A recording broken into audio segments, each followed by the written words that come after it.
उनसे खास बात करना चाहेंगे। सर, मैं सबसे पहले आपके वार्ड की बात करता हूँ। क्या क्या अभी तक कार्य हुए, क्या बाकी है, क्योंकि 2022 आने वाला है और चुनाव फिर एमसीडी के आने वाले हैं। देखिए आज़ाद जी, सबसे पहले आपका और हर खबर की पहली नज़र की आपकी बहुत बहुत आपकी टीम को और आपको शुभकामनाएं, बधाई। क्योंकि आप जो हमारे क्षेत्र में आए और हमारे पास हमारे क्षेत्र का हालचाल पूछने आए, इसके लिए मैं आपका धन्यवाद करता हूं। रही कार्य की बात, कार्य क्षेत्र के अंदर जो भी निगम के दरमियान कार्य आते हैं, हमने अपने काम 95% हम अपने काम क्लियर करके तभी हम अपनी ऑफिस में आराम से बैठे हुए हैं।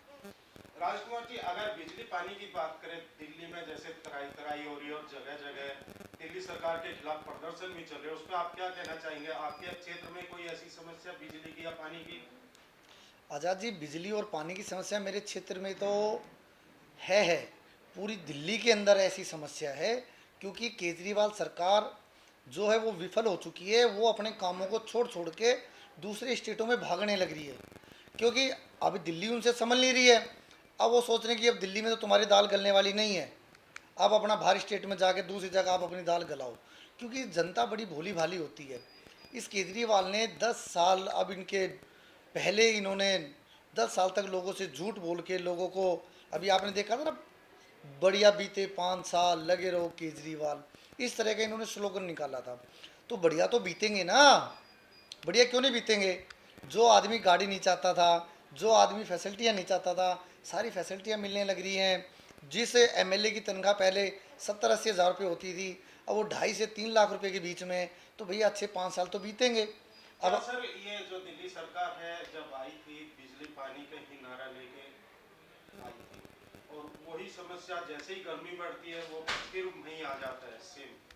क्या लग रहा है, क्या होएगा? अब दिल्ली में समस्या तो बढ़ेगी, क्योंकि दिल्ली इन्होंने प्राइवेट कर दी है। अब प्राइवेट वाला तभी तो सामान देगा जब आप उसकी पेमेंट करोगे। हर चीज़ का सोल्यूशन फ्री थोड़ी ना है।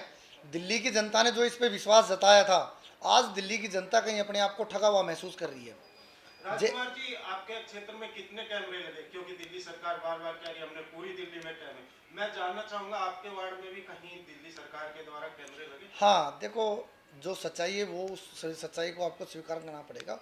कुछ एरिया में, मेरे यहाँ पे 77 बूथ है मेरे वार्ड के अंदर, 77 बूथ में से 7 बूथों पे कैमरे लग चुके, 70 बूथों पे अभी तक कोई कैमरा नहीं है। ये खाम खाई की वाई लूटने की बातें हैं। और 7 कैमरे भी जो लगे हैं, वो भी बड़ा स्टिकर, जो यहाँ के विधायक जी हैं उनका बड़ा फोटो, यानी खाली विज्ञापन, ओनली विज्ञापन, उसके अलावा कुछ? उसके अलावा कुछ नहीं है। जनता आज भी पानी से, बिजली से त्राई त्राई चिल्लाने लग रही है। पानी से, लोगों के घरों में पानी नहीं है, और जहाँ पानी आ रहा है वहाँ भी सीवर का गंदा पानी आ रहा है।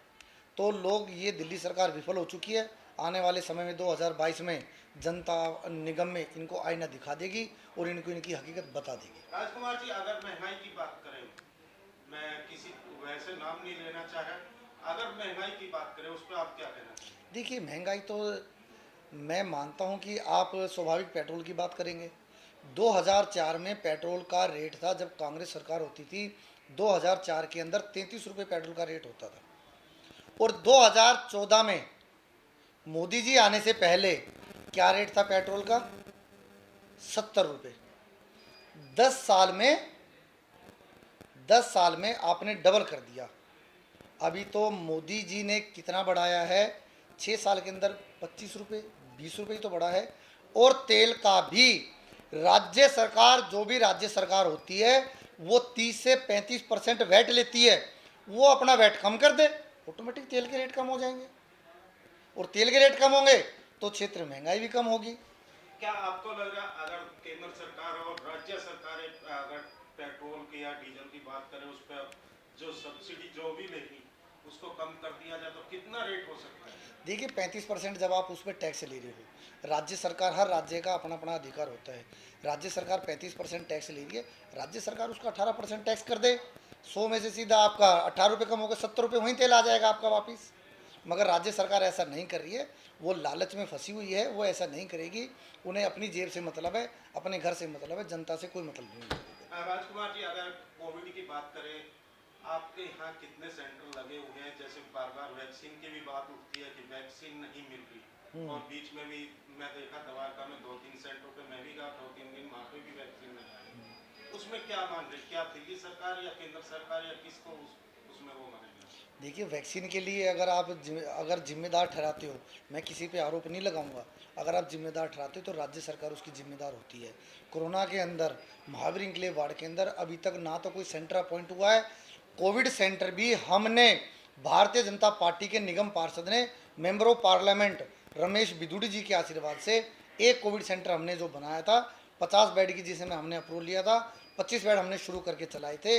इसमें केजरीवाल सरकार ने तो महावीर इंक्लेव वार्ड को एक बार भी झांक के भी नहीं देखा कि यहाँ पे लोग कैसे कैसे तराही तराही करने लग रहे हैं। मगर बातें तो बहुत बड़ी बड़ी होती है। ये बातें उनकी होती हैं, वो बातें करना जानते हैं और करते क्या है वो सिर्फ बातों का ही खाते हैं। वो उन आदमियों को कभी ज़मीनी स्तर का पता नहीं है।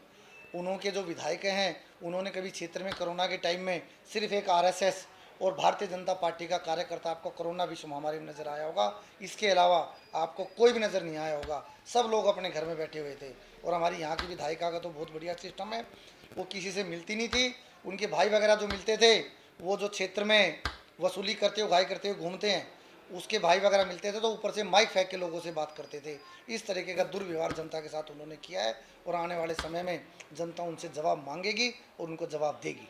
Like, share and comment. To subscribe this channel, please press the bell icon.